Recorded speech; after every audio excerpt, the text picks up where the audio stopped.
Alright, you don't know what's good. It's Boss Brown, so I'm going to show you a couple of advanced techniques on Evil Zone really quickly that weren't in my basic guide. So first thing, like I said, you can tech range throws even from stunning projectiles.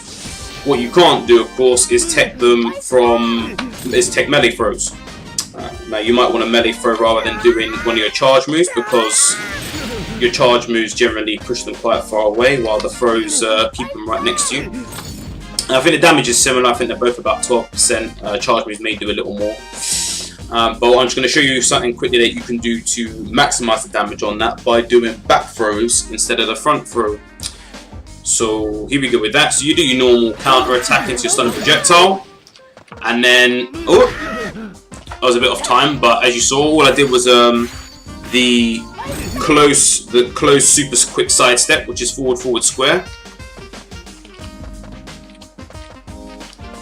and it gets around with, if you do it just in time after the stunning projectile, gets you around just enough time to do the back throw.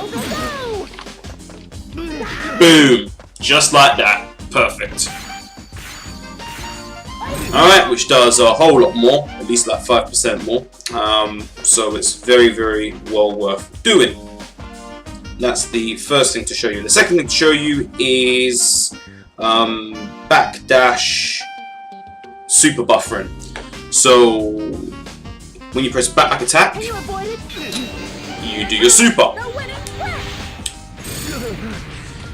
The double back is actually, there's actually a lot of leniency in where you can activate the super afterwards. So if you do like a whole backdash and then press the attack after, and you can do it anywhere within the backdash. You can see that I'm backdashing a bit. I've buffered the second pressing, and yeah, anytime during the backdash, you can just throw out the super. So you know, obviously, if you're backdashing and someone's trying to punish you, maybe you can catch them out trying to charge at you.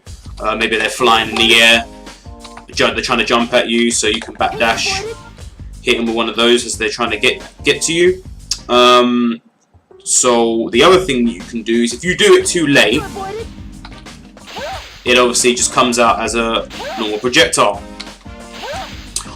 But if you want to have more time on it, what you can do is, if you do the backdash with the double back input again, and when your backdash is done like that, press back and attack together, it will still take off the previous backdash, the previous back input you did while doing the backdash.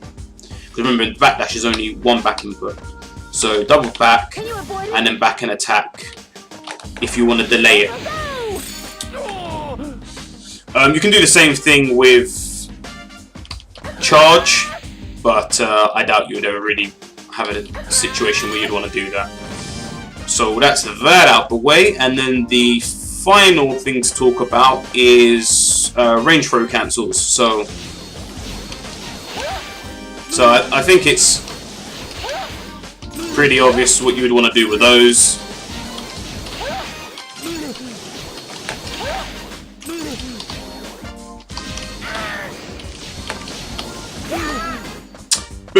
You can just do all kinds of bait outs. You know,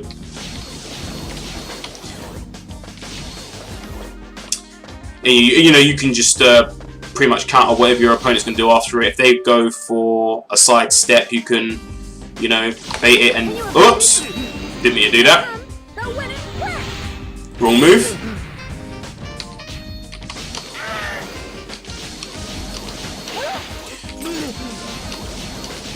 So yeah, you can do that and do side punish move if they're trying to sidestep.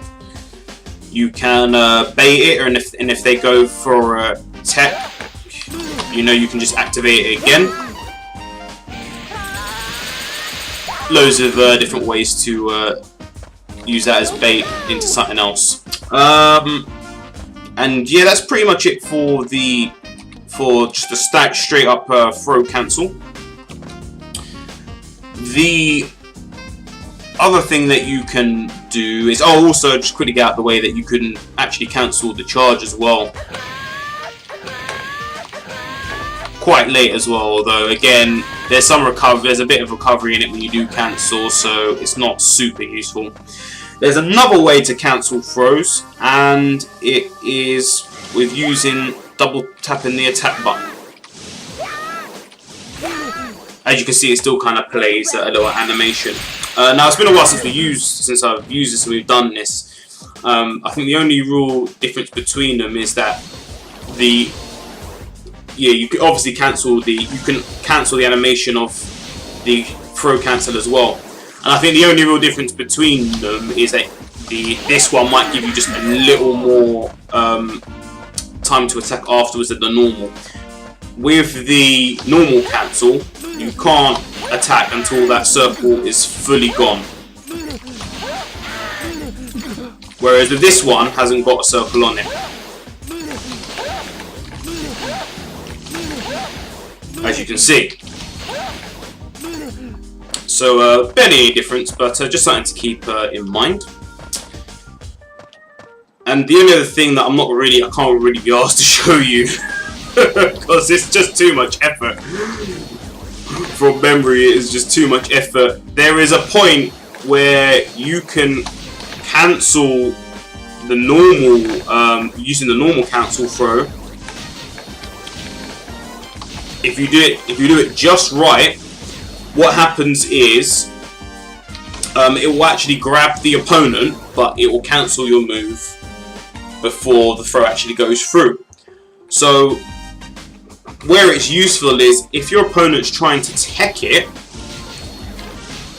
although you cancel it so it won't go through anyway, your opponent can still tech the animation that you put out, and when he techs that, there'll be in a very small, obviously a very quick recovery, quick few recovery frames. As if you've seen in my previous vids where I've teched range throws, you know, you quickly push your body out and it gets rid of the red circle around you.